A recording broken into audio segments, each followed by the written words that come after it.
Hello and welcome to 1322 Life. I'm your host, Bri Smith, and today I want to talk to you about tithing.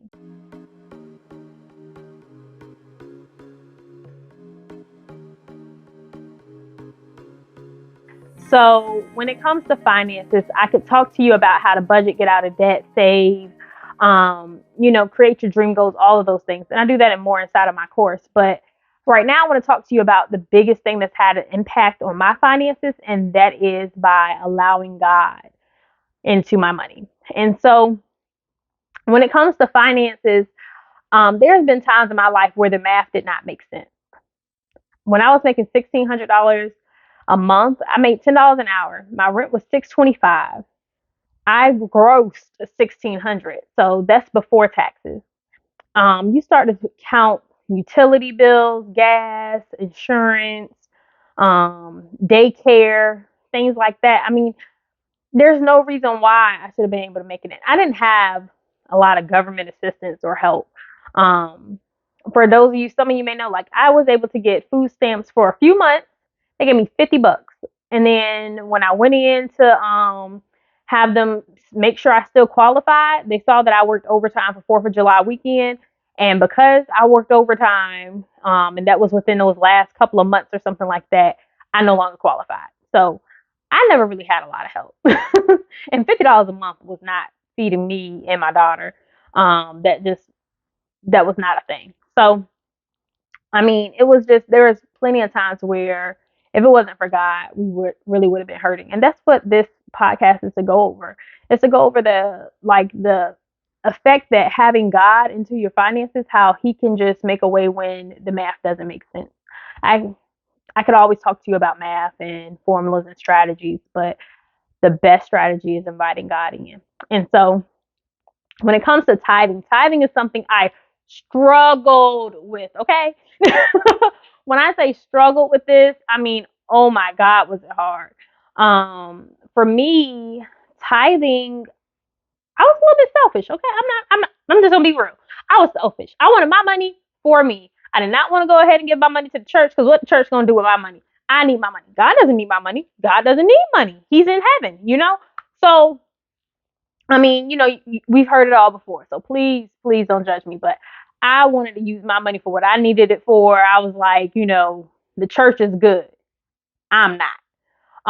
I mean, you named the excuse I had it as to why I didn't want to tithe. And so I tithed at first from the time I was like 18 until about roughly age 20. I tithed semi faithfully. I tried to tithe faithfully because I had grandparents that told me you can't afford not to tithe. So I did tithe during that portion of time, and I always had extra money. That was how I was able to make $10 an hour and never miss a meal or a bill. And I mean, and we weren't hurting for a thing. We were good. Um, we had a lot in savings, and I never had to take money out of savings to take care of me and my daughter. Um, it just we were blessed. There's no other way I can explain it other than we were truly blessed. And so around age 20 was when my grandmother died. So if you know me at all, you know that Trina May was my best friend in the entire world. My grandma Trina is an angel, okay? And she was an angel while she was walking this earth, and I know she's an angel right now in heaven. And so she was my best friend, and I lost her to colon cancer. And so when I lost her at age 20, my faith wavered, and I stopped tithing for a little while there. I mean, I would tithe here and there, kind of, but definitely was not faithful with it. And it was just more so a when I felt like it sort of thing. And when I went to church sort of thing, because I stopped going to church as much after I lost her for that first year or so.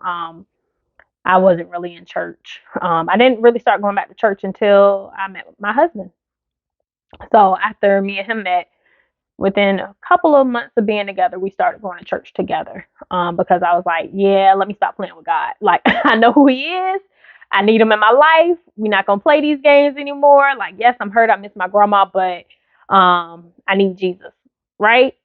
So Um, when it came to tithing, then I had a pastor that was, letting us know that you need to tithe. But we were at like a big church, so it seemed like it was coming off as money hungry to me and my husband. After a while, I got to a point where I had my tithes on um autopilot, like basically like since I got paid the exact same each month, I just went ahead and made it come out automatically every time I got paid. So, every first and 15th. So I'm just like, can you talk to me about something else other than money when I come up in here? Because I wasn't getting a good word, but I was always hearing something about tithing. Even though they say that they don't talk too much about tithing, but then they talked about tithing for like 10, 15 minutes, and then I only got a 10, 15-minute sermon, a 20-minute sermon. Like, I wasn't feeling that. So also looking at what the church did or didn't do, or how I felt like they could have did enough, or whatever the case may be, that affected my tithing story. I mean, if you're a Christian and you're listening to this, I mean, you probably have a similar story where you either felt like a church either used or abused the money, which I do not think in that church that they abuse the money at all. They are definitely a giving church where they give back to the community abundantly. It is an awesome church. I just did not like how tithing and money was talked about every single Sunday, and I wasn't being fed the word the way that I felt like I needed to be able to grow. And so, for that reason, we did end up leaving that church, because it was just like, look, I got the money portion down. Can you help me with something else? And then that also caused me to again waver with tithing, because I don't want to feel like I'm just a check, you know? Um, so my husband and I, we went for a few months trying to find a new church, but for the rest of that year, we didn't want to tithe. So I think it was like September to December of 2019. Um, we didn't have a home church, so we weren't tithing during that time while we were trying to find a new church to call home. We may have gave an offering or gave a tithe to a church that we went to visit during that time, but we were definitely not faithfully tithing during that time, because it was kind of like a little bitter, like a bitter taste in my mouth, and I didn't feel like it. Um, so, but I knew I wanted to be in a new church, and at the new church I was going to tithe faithfully, because I had did the research on that. So, to talk to y'all about the research, basically, when it comes to tithing, like my grandparents told me, you can't afford not to tithe. That has been so true in my life. I cannot express just how important tithing has been, where I've had extra money. I haven't gone without a meal or bill being paid. I mean, like, just the amount of abundance that God has showed up in my life. It wouldn't have happened had I not been faithful with my money to God. Like, I don't see that happening. And when I didn't tithe, I didn't know where my money was going. I'm a finance expert, okay? I'm very frugal. I track all of my money. I've always tracked my money for years, since I was 18 or 19 years old. So when I tell you I know where my money's going, but I did not know why I was not saving. By me not tithing, I should have had an extra, I don't know, 1,000 or more in the bank each month. And it wasn't happening. It wasn't happening. Like, I should have saw hundreds of dollars more, or 1,000 or more dollars, like, in the bank. I should have saw thousands more by the end of the year for sure. For that 4 month period. But we just wasted that money. Like, I think it all went to sushi. Like, I really don't know where the money went. I think it all went to sushi. But we didn't save anything extra. So it's like crazy how that money just disappeared. And for me to be someone that's very frugal and that watches their money and monitors their money, and is, big on being on a budget and sticking to the budget, and all those things, like, I didn't know where my money went when I was not tithing. Um, but the other thing was, this is where some people say, hey, tithing is Old Testament, not New Testament. And I want to get into that. So when it comes to it being Old Testament and not New Testament, uh-uh. If you're a Christian, you have the Old and New Testament for a reason, okay? Where if the Old Testament didn't matter, then we wouldn't need to know about Genesis. We really would not need to know about everything that happened before Matthew, Mark, Luke. Like we wouldn't need to know about it. What would we need to know before Matthew, Mark, Luke, John? Like what would we need to know before then if everything in the Old Testament was just thrown out the window and didn't matter? Like, come on now. Like, we can't pick and choose what parts of the Bible we want to listen to. And so, the big thing is that the Bible states that Jesus did not come to abolish the law, he came to fulfill it. And so, with tithing, the thing that is that Jesus came to fulfill the law. And he tells us that tithing is one of the things that we should do. And that even though yes we should do that and that's a good thing, we should also love our neighbors as well, love our enemies and things like that. So I didn't come prepared with scripture, okay, because I'm not a pastor, but everything I'm saying you can definitely find in the Bible.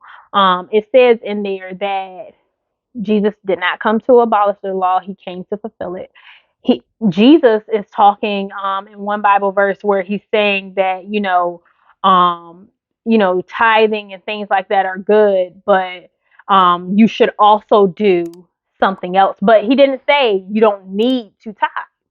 Jesus never said that. And so it's important to tithe. And even when they were being asked, like, should I be paying the taxes and to the government that was, out there at the time? And they were talking about tithing. And he's like, yeah, you pay your tithe and you need to go ahead and pay whatever taxes you owe to the government out there that you're living in. So, I mean, when it came to tithing, Jesus was not against the tithe. He didn't abolish the tithe. Jesus didn't abolish anything in the Old Testament. He came to fulfill the law. So basically, instead of you having to go out there and get a lamb or something or a ram and take it to the altar to be slaughtered and the blood be put up there, and if you read the book of Leviticus, it'll tell you everything you're supposed to do for each sin that you commit. So each sin that you commit, this is what you have to pay. You have to bring 2 turtle doves, bring a lamb, bring this, and slaughter it at the altar. And this part can be used for the priest and this part is to be burned at the offering for the Lord and at the altar. And so it's like that's the part that was abolished because Jesus paid it all. He didn't pay all your tithes, but he did all the bloodshed that needed to be shed. So you don't have to go killing animals because you can't get your life together and you continue to sin because we are human and we're going to make mistakes no matter what. Instead, Jesus already died and he died on that cross. And so all the blood that needs to be shed and the body that needs to be given has already been done. That's what Jesus did for us when he died on that cross. However, we still need to obey the law and the Bible and what's in there because it's all good. And to look at it like, what is it to hurt to go ahead and tithe? How does it hurt you?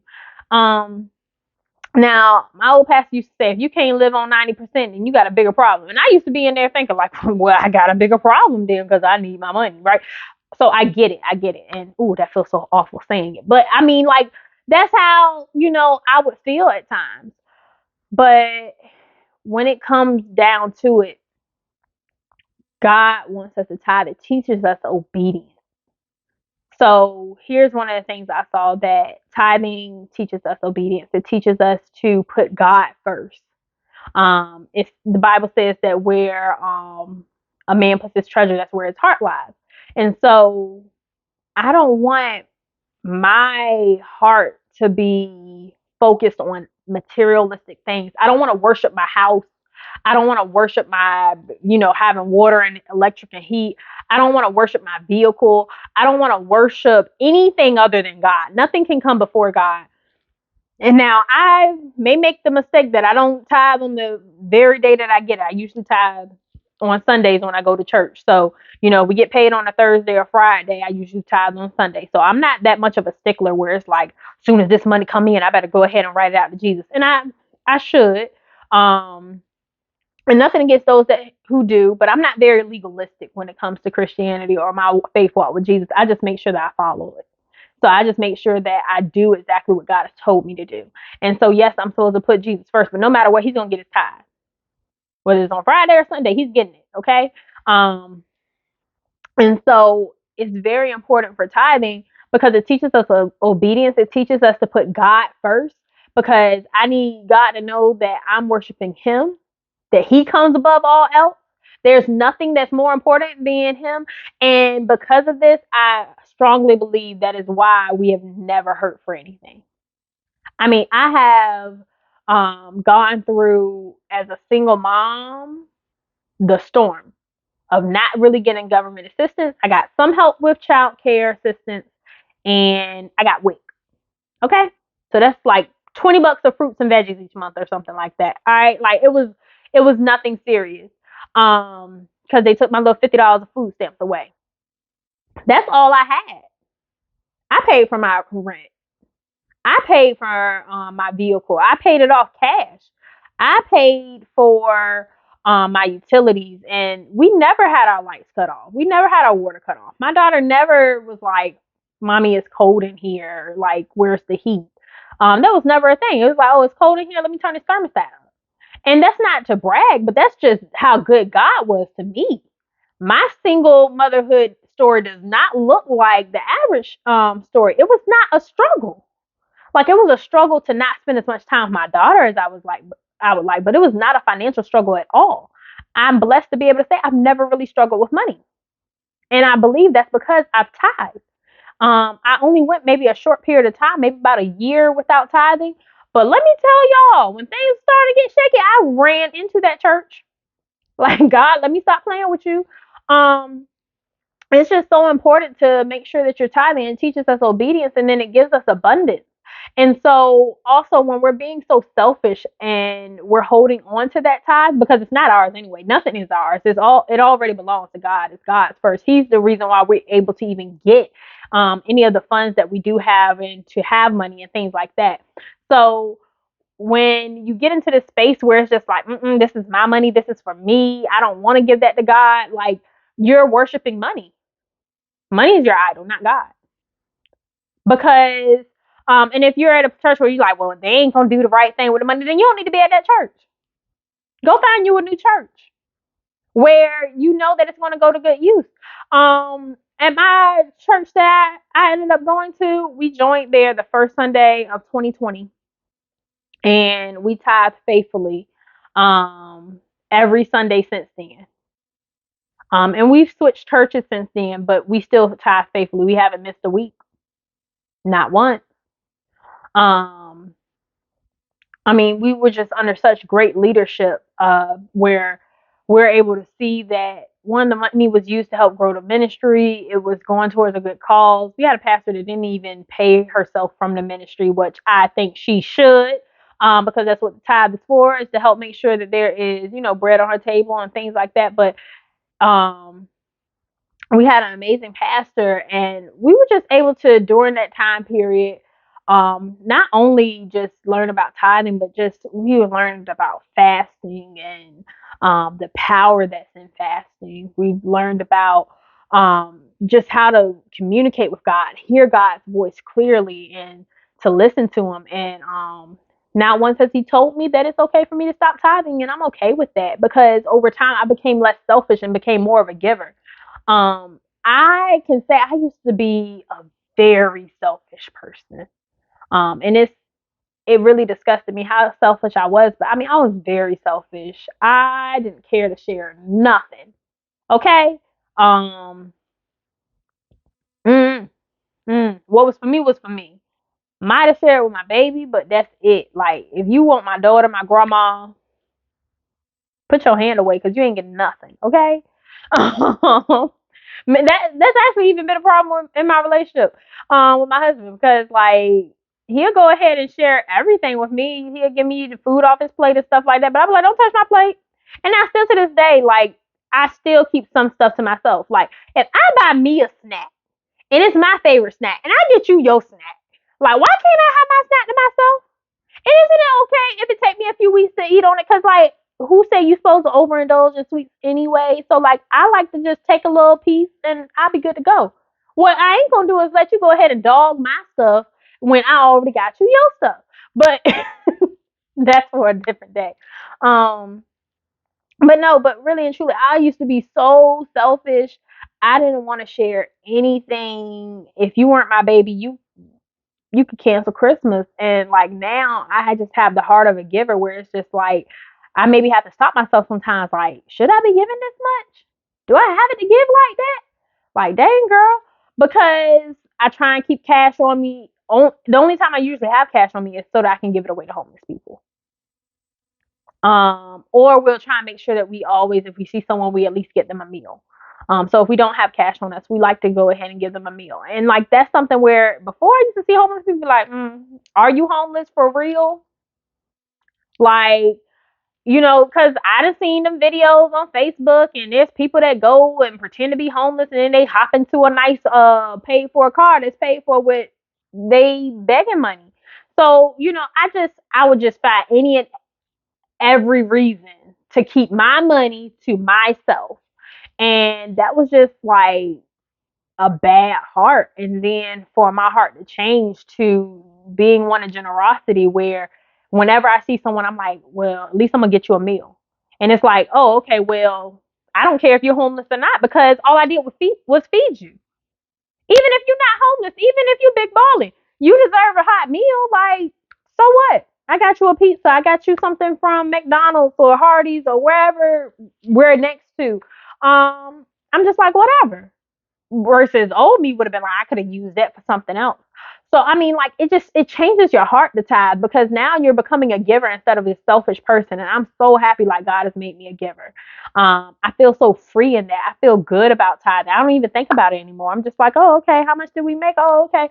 Before at first, I mean, and they say the Bible says you should be a cheerful giver.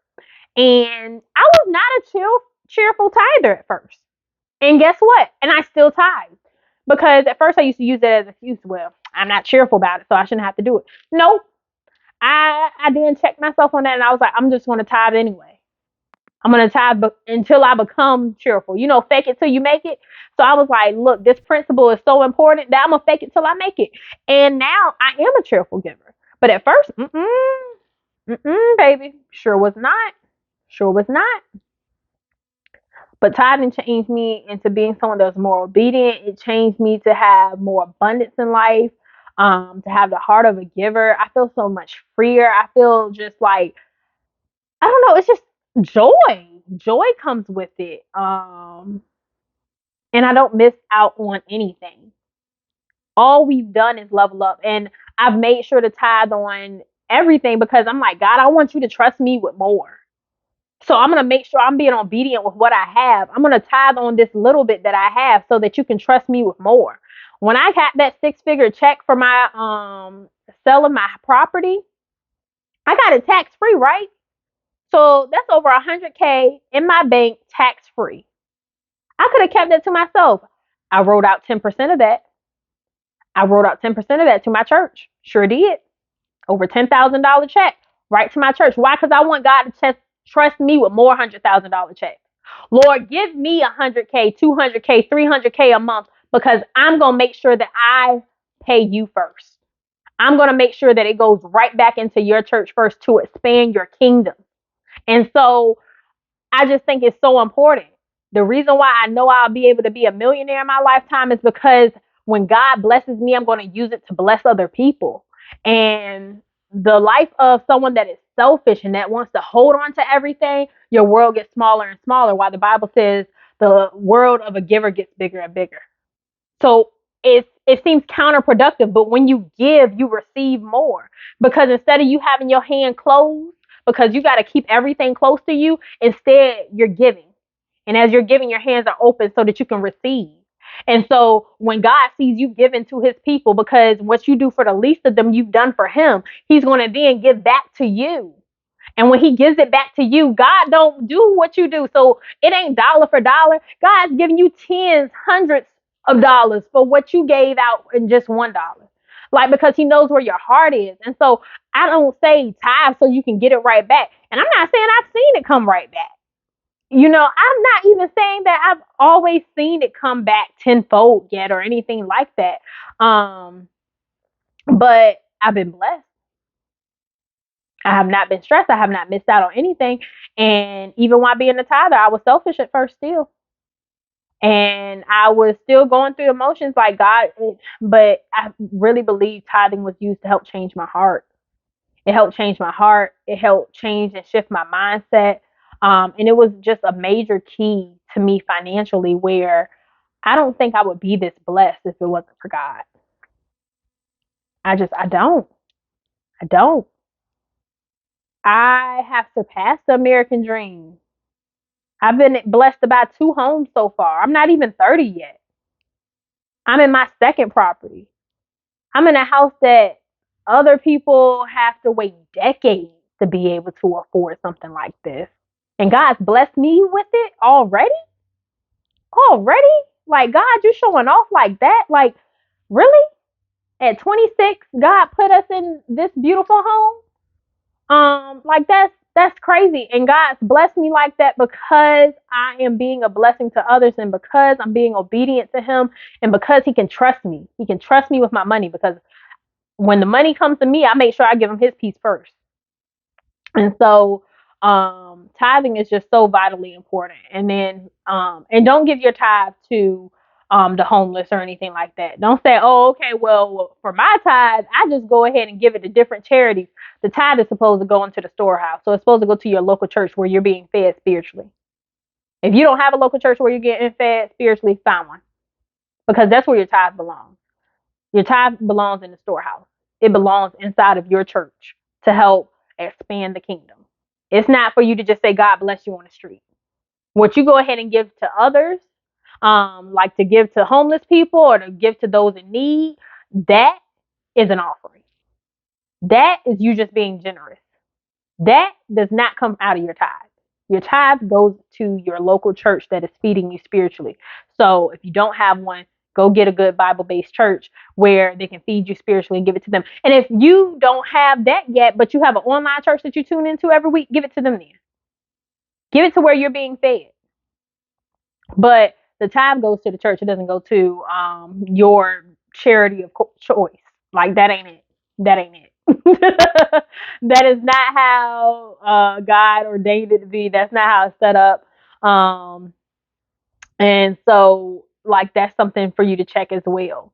And so that was the tithe is used to help take care of the pastors and priests. And there's a lot of people that get upset because you think about these mega church pastors or priests and things like that. And oh, they got a mansion and things like that. Okay, they also probably have like 1,000,000 books out here and our best New York best time sellers. You think they're broke? They're doing the work of God. They're supposed to be broke. Jesus wasn't broke. He had a banker. You don't need a banker if you ain't got no money. Who needs an accountant on the road with them if you ain't got no money? And that's from day one. He's like, when I get my 12 disciples, one of y'all need to handle this money. They didn't go out fundraising. Not once in the Bible have I seen where they were out here like doing a fish fry, a baking sale, or anything like to go get money. Like Jesus was like, go catch some fish and there's gonna be a silver coin in it, and then go pay the taxes for me and you. And then other than that, like it's just they had money. Like they traveled everywhere they went. They had a yacht that they traveled on because Jesus was in the back sleep. 12 grown men, they weren't on no little rowboat. Like Jesus was rich. And so just to think about like these pastors and priests that are doing the work of the Lord, they should not be poor. Who told you that? Who told you that? If they are feeding you spiritually and helping you to get closer to Christ and closer to heaven, and then God has given them talents where they can go ahead and make money not only from your tithe, because who's to say what else they're giving and doing in the community? They should be doing a ton. The church should be doing a ton to help the community, to help the homeless, to help those in need. Doing clothes closets and things like that. Like your church should definitely be doing things to help. And if they're not able to, get on the committee. Get yourself on that committee to help do outreach in your community and find different ways that you can help. That church that I used to go to, the big church, they did a lot of stuff inside of the community. They would just go ahead and give gas away. They'll go to a gas station and they'll just, fill up everybody's tank that came to that gas station that day. Didn't matter if they were a church member or not. That's how they spread the news of God. They gave away bikes to children. They did, back to school things and Easter egg hunts and all sorts of stuff just to do community outreach. They fed people. I mean, it was just so many different things that they did.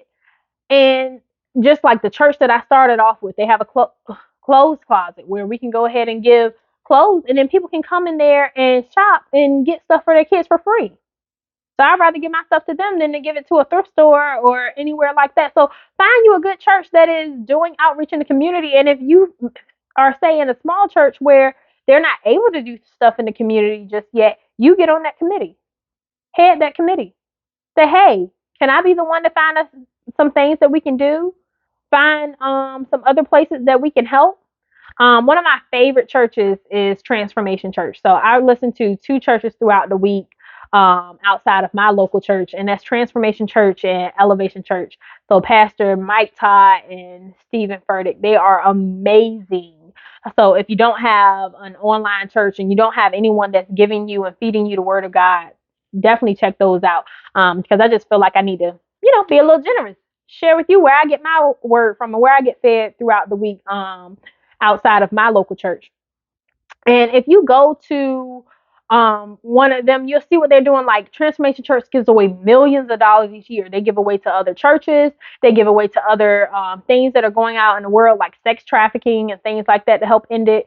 They give to a lot of different sources. So you can look at the different examples that they're setting and then say, what are some things that we can do at our church? So what are some things that we can do in our community? Or what are some local charities that this church can give to if we don't have enough people or manpower to, say, do like, certain community events? But just think about it. Even at my old church, we were really small, like 12 people, but we were able to put together a back to school fair. And so we got all the items together and we got in the parking lot and we made our little bags, and they went into little Walmart bags because we didn't have enough book bags. And we did what we could and gave back to that community. So think about how you can be on that committee instead of just complaining. Sometimes you need to be the solution. A lot of us want to complain about what other humans are doing because they're flawed, just like you and me. And instead, we need to find out how we can be the solution. Be the solution or shut up. And that ain't biblical, but that's just me. Like, be the solution or shut up. Like, you can't just say, oh, okay, well, I'm mad at the church for not doing this. Well, you're a part of the church. We're all a part of the body of Christ. So we're all the church, and we need to go ahead and help the church in whatever way we can. Use your gift inside of your church to be able to help give back to your community and to help them to grow and to do things. So if you're seeing something not being done, you be the solution and be the answer to that. But tithing is just so vitally important. It gives you your obedience. It gives you the heart towards God of just being generous and being the kind of person that He wants you to be. It helps transform you, and you're covered. I've heard so many stories, and there's just this one where my great aunt told me about. There was this little girl, and she had drowned in a pool. Her daddy pulled her out, and the girl was unresponsive. He was trying to do CPR, all the things, and it just wasn't working. The baby girl was just gone. Oh God. And I mean, it was just so scary. And then my aunt said that the man yelled out, God, we are tithers. Like, protect my daughter. And like, he tried again, and the ambulance was on their way. And then all of a sudden, like, his daughter started coughing and coughing up the water and was coming back too before the paramedics even got there. And so it's just like, there is power. There is protection that comes from tithing. There is protection. And I go to God. I'm like, look, I'm in your will. Like, I'm doing things in the way that you told me to. So because of that, I'm expecting fruits of the Spirit. I'm expecting protection that comes from being under your will, God. But when we're outside of God's will and we're being selfish and we're worshiping other gods, nothing ticks God off more than you putting something else before Him. If you put in your own little God before Him, you put in your car, your house, your whatever before Him, man, He will take it all away if you don't get it together. And you'll see all these rich people, even if they don't tithe to a church because they don't have it right with Jesus, they will be giving money away to charities and things like that. because they understand that when you give, you can receive. It's just like it's becoming universal truth, but it's the truth that's in the Bible, and that's where it begins. So just make sure that you just have the heart of a giver and that you follow that, because when you follow the Lord and do what He has asked you to do, oh my God, the floodgates open. The floodgates open. Like, I was a teenage mom. I had my daughter at 17. Didn't turn 18 to 2 weeks later. And I was in my senior year of high school. There are so many statistics of what I should be. But instead, I am a 2-time homeowner. I sold my first home for a 6-figure profit. My daughter never missed a meal or a bill. Once I moved out of my grandparents' house at age 19, I never went back to living under anyone else's roof. Um, never, never. During the time while I sold my house, I moved into my mom's husband's house and we paid them rent. And then we moved into our next house. And we were able to pay a mortgage and pay rent at the same time while we were waiting for our house to sell. Look at God. Like, look at God. Pay mortgage and rent at the same time. And that rent was more than double what our mortgage was. And to be able to pay both and not flinch, nothing but God. Nothing but God. Like, my husband's gone through so many financial troubles, like, that we'll talk to on another episode. But man, we didn't feel it. We didn't feel it because, like, God has watched over us. I can't tell you what has blessed us more than tithing. I know tithing has had a humongous impact on what we've been able to do and accomplish in just such a short period of time, and how God is blessing us. And so I just feel like I would be being real selfish if I did not share that with y'all, because God is good. And when we put Him first, not just, first in our day, but first with our finances as well, put our money where our mouth is, oh, God will show off for you. He will show off for you. And something that my old pastor used to say is just try it out. Just try out faithfully tithing for 90 days. Give God 90 days. And just see what happens. Just see what happens. I don't know what's going to happen for you. And I can't say that anything spectacular happened for me during those 90 days or any particular 90 days of tithing. But I just try it out. Try it out for 90 days straight and see how God show off in your life. See if you actually miss a meal or a bill, though. Because some of you are thinking, like, I ain't got it. Try it out. That's the theory. I tell you what, you may not have no big check coming your way right afterwards or something like that. But I tell you what, if you are really trying to tithe faithfully, tithe on your money. Give God His 10%. I don't care if you tithe on net or gross. I'm not going, like I said, I'm not legalistic. You do what you want to do. But tithe 10% of your funds and give it to God. Do it for 90 days and see if you ever miss a meal or bill. If you miss a meal or a bill, then, that's between you and God. I don't think you'll miss a meal or a bill, because I know how God has showed off for me. I got checks in the mail. I received checks in the mail that I wasn't expecting, for hundreds of dollars, $1,000 checks, like out of the blue. And it's like, how do I get this? And I tithe on it. Sure do. And I tithe on it. But I be like, how do I get this? Where this coming from? Why they want to pay me this back? Where does refund come from? I mean, like, I don't care how the bills got paid. They got paid. They got paid. Try Jesus. I'm just saying, try Jesus. And you won't regret it. So, I just know tithing has been a blessing on my life, blessing for my family. And I know it will bless you and your family as well if you just put God first and tithe. That's all I have to say during this session. Thank you for joining me here at 1322 Life. And I will see you guys next week. Bye.